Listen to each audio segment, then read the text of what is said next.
Bismillahirrahmanirrahim. Alhamdulillahi Rabbil alamin. Wassalatu wassalamu ala sayyidina Muhammadin wa alihi wa sahbihi ajma'in. Assalomu alaykum va rahmatullohi va barakatuh. Hurmatli azizlar, mo'min musulmon birodarlar. Alloh taolo tutayotgan ro'zalarimizni qabul qilsin. O'qiyotgan tarovihlarimizni dargohiga qabul va maqbul qilsin. Go'zal oyda, shukuhli oyda turibmiz. Alloh taolo qilayotgan ibodatlarimizni ko'plab savoblar bilan siylagan holatda bizga yaxshiliklari bilan qaytarsin. Azizlar, ro'za juda mukarram, muborak oy, Ramazon oyi. Ro'za juda bir buyuk ibodat hisoblanadi. Bu Alloh taoloning as-savmu li va ana ajzi bihi, ro'za men uchundir, men mukofotini uni o'zim beraman degan so'zida, mana shu hadis qudsiyda o'z aksini topgan. Qolaversa, Ramazon ro'zasini tutishlikka buyurgan oyat karimada ham taqvoga erishasizlar. Albatta taqvoga erishishlaringiz uchun ro'zani farz qildi sizlarga. Alloh taolo sizlarga ro'za farz qilindi deb aytgan. Taqvo maqomiga erishtiruvchi narsa haqiqatdan buyuk narsa bo'ladi. Chunki inson eng buyuk maqomga erishishligi, ya'ni insonni eng buyuk maqomga erishtiruvchi narsa buyuk ish bo'ladi. Allohning huzurida hurmatli qiladigan narsa insonni. Alloh taoloning huzurida mukarram qiladigan, yanada obro'li, e'tiborli qiladigan narsa bu ro'za. Alloh taolo ro'zadorni o'zining omonatdor bandasi qildi. Ro'za omonat. Ro'zani oldingi suhbatlarimizda ham aytganimizdek, riyo qilib bo'lmaydi. Inson ro'za tutganini, masalan, sizni oldingizda men yemasdan, ichmasdan o'tirishim mumkin, lekin uyga kirganda, yolg'iz qolganda yeb ichib borishim mumkin, hech kim ko'rmaydigan paytda. Demak, ro'za tutadigan kishi omonatdor bo'ladi. Hech kim yo'q paytda ham o'sha yeb ichishdan tiyiladi. Nafs xohishlaridan tiyiladi. Odamlarning oldida ham tiyiladi. Ro'za omonat. Ro'zani tutgan kishi omonatdor bo'ladi. Alloh taoloning omonatdor bandasi bo'ladi.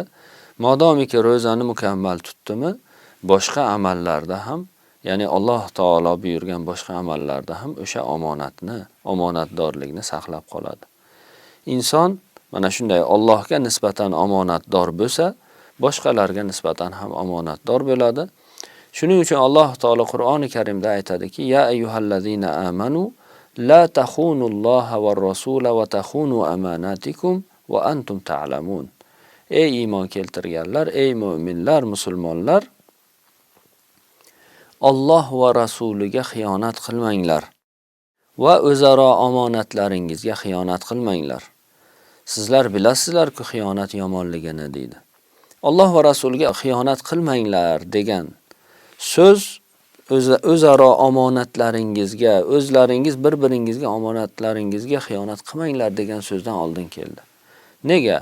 Chunki kim Alloh va rasuliga xiyonat qilishi, Alloh va rasulining buyrug'iga beparvolarcha qo'l siltab qo'yib, o'zini xohlaganida yashashi mumkin bo'lsa, kimdan shu narsalar sodir bo'lsa, u insonlar orasida o'zaro omonatiga xiyonat qilishi oson bo'ladi. Shuning uchun Alloh taolo aytayaptiki, Alloh va rasuli qo'ygan narsa, Alloh va rasuli buyurgan omonat narsalar bor. Omonat, masalan, Alloh buyurgan ibodatlar bor.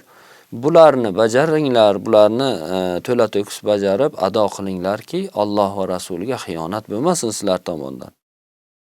Sizlar tomonidan Alloh va rasuliga xiyonat bo'lmasa, demak o'zaro omonatlaringizga ham, inson bilan inson orasidagi omonatga ham xiyonat bo'lmaydi. Shuning uchun Alloh taoloning omonati bo'lmish ro'zani mukammal tutishimiz kerak. Ro'zani chin dildan Allohga muqarrab bo'lishlik uchun, taqvo yo'lini lozim tutishlik uchun ro'zani mustahkam olishimiz kerak. Azizlar, Alloh taolo ro'zani aytarkan, Ramazon ro'zasini tutish haqidagi oyatlar ketma-ketligida Alloh taolo aytadiki: "Yuridullohu bikumul yusra va la yuridu bikumul usr." Alloh taolo sizlarga yengillikni xohlaydi. Yengillikni iroda qiladi. sizlarga og'ir bo'lishligini, qiyin bo'lishligini xohlamaydi, mashaqqatni xohlamaydi deydi. Alloh taoloning so'zlarida mana bu masalan bu oyatda bir ajib nuqta bor. Odam hayron qoladigan nuqta. Ro'zada inson kuni bo'yi och yurish kerak. Kuni bo'yi tashna yurish kerak.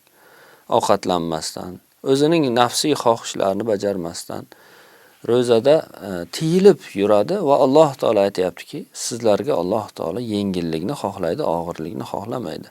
Zohiran qaraganda tashqaridan odam nazar solsa agar ro'zada odam uchun qiyinchilik bor. Ro'zada mashaqqat bor, lekin Alloh taolo buni bizga yengillik deyapti. Yengillik deyapti. Chunki ro'za tutgan inson sabrli, qat'iyatli, irodali bo'ladi. Ya'ni inson tabiatida sabrni shakllantiradi. Inson o'zining tabiatida qat'iyatni, irodani shakllantiradi. Qat'iyat va iroda shakllangan inson butun umr davomida har qanday masalada qat'iy qaror qila oladi, iroda bilan yondashadi, sabr bilan muomala qila oladi va har bir ishi u uchun yengil bo'ladi. Shuning uchun Alloh taolo qiyin, bizning ko'zimizga qiyin ko'ringan narsani bizni bo'ynimizga farz qilib, bizni bo'ynimizga vaqtincha oz muddat farz qilib aytayaptiki, Alloh sizlarga yengillikni xohlaydi. Butun hayotingiz yengil bo'ladi. Ro'za tutgan inson albatta yengillikka erishadi. Ro'za tutgan inson odamlar qiyin bo'lib ketdi, mashaqqatli zamon bo'ldi, qiyinchilik ko'p bo'lyapti, unday degan da'volar paytida odamlar butun hayotdan, yashashdan shikoyat qilib turgan paytda sabr va iroda bilan, qat'iyat bilan bu har qanday muammolarga chiroyli muomala qila oladi, chiroyli o'zining munosabatini bildira oladi. Ro'za madrasa, ro'za maktabdir, insonni go'zal tarbiya qila oladi. Shuning uchun azizlar, ro'za oyatlari haqida bir tafakkur qilishimiz kerak. Alloh taolo Qur'oni Karimda Ramazon haqida nozil qilgan oyatlari haqida bizda qo'limizda masalan o'zbekcha tafsirlar bor, sharhlar bor. Shularni ochib ko'rib, Alloh taoloning buyuk kalomida zikr qilingan ushbu oyatlarni bir ta'ammul qilib, tafakkur qilib, o'ylab ko'rishimiz kerak. Juda ko'plab foydalar olamiz. Biz bu yerda aytayotgan narsalar bu xamir uchidan patir. Bundan ko'p foydalar, juda ko'p foydalar kitoblarda yozilgan.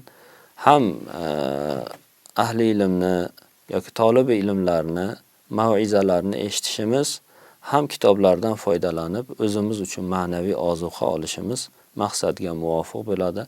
Alloh taolo barchamizni Ramazonda tutayotgan ro'zalarimizni, qilayotgan ibodatlarimizni qabul qilsin. Vassalomu alaykum va rahmatullohi va barakatuh.